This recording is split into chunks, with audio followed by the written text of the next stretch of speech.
Hey everyone, welcome back. Today we're going to take a deep dive into a topic that can be pretty tough to handle, and that's co-parenting. Definitely a challenging time for a lot of people going through separation. Yeah, definitely not a walk in the park. Yeah. So in this deep dive, we're going to go beyond the surface level advice because we really want to equip our listeners, the ones who are right in the thick of it, with those practical insights that can actually make a difference. Make this process as smooth as possible, especially for the kids. Exactly. Yeah, Because ultimately that's what it's all about, right? Creating a plan that puts their needs first. absolutely. Now, I think it's fair to say that going through a separation, it's an emotional roller coaster. Oh, it definitely is. There's anger, there's sadness, sometimes even a bit of relief mixed in there. So how can we prevent those intense emotions from actually hijacking the whole mediation process? Yeah, you hit the nail on the head. It's a whirlwind of emotions. I think the first thing is acknowledging that feeling this way is completely normal. It's a huge life change, and your feelings are valid. But it's how we manage those emotions during mediation that can really make or break the Right, process. because we can't just pretend they're not there. Right. Definitely not bottling them up. That only leads to more stress and tension down the line. Oh, for sure. So we need to find healthy ways to process and manage those emotions. One of the simplest but most effective strategies I always recommend is the pause button. Interesting. Tell me more about this pause button. Just imagine you're in the middle of a mediation session and your ex says something that just pushes your buttons, maybe dredges up some old resentment. It's so easy to react defensively in those moments. Oh, I've been there, trust me. Right. It's like that instant fight or flight response kicks in. Now, hold on a second. For our listeners who might not be familiar with that term, can you quickly explain what fight or flight actually means? Absolutely. It's basically our body's natural, hardwired response to stress. When we perceive a threat, whether it's physical or emotional, our brain floods our system with adrenaline, preparing us to either fight off the danger or run away from it. So in a mediation setting, that fight could look like, what, lashing out verbally? Exactly. Or becoming argumentative, maybe even shutting down completely.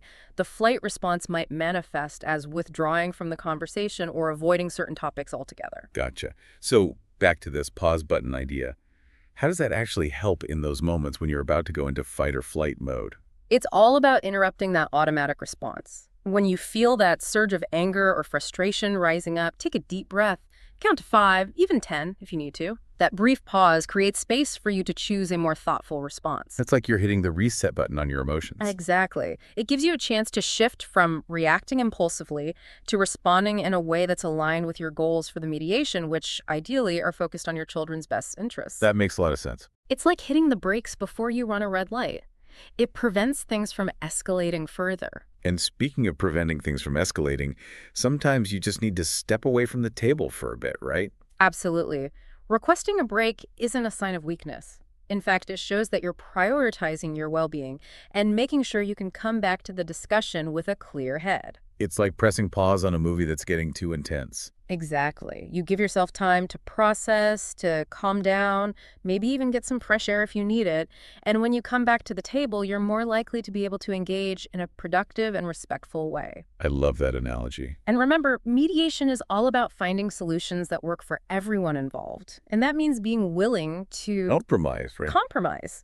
It's a word that sometimes carries negative connotations, like you're giving something up or losing out. But in the context of co-parenting, compromise is actually about finding a middle ground, a solution that benefits both parents and, most importantly, the children. So how can we approach compromise, with an open mind, especially when emotions are running high? Yeah. Because it's easy to get stuck in that mindset of, I want what I want. Absolutely. I think it starts with shifting our perspective. Instead of viewing compromise as a loss, see it as an opportunity to create a stable and loving environment for your kids. It's about recognizing that their needs come first, even if it means letting go of some of your initial desires. Because at the end of the day, you and your ex are still a team, just in a different way now. Exactly. You're now teammates in the most important job you'll ever have, raising your children. Well said.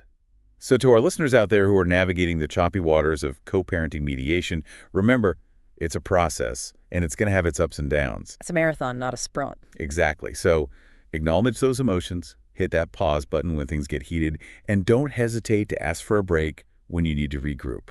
And remember, you're not alone. There are resources and support systems available to help you through this journey. Don't be afraid to reach out and ask for help when you need it. We'll leave you with one final thought. As you move forward, ask yourself, how can you turn the challenges of co-parenting into opportunities for growth? Not just for yourself, but for your children as well. Because even though this is a difficult chapter, it doesn't have to define the whole story. That's a really great point. Well, that's all the time we have for this deep dive. Thanks for listening, everyone. We'll catch you next time. Take care. Bye. Bye.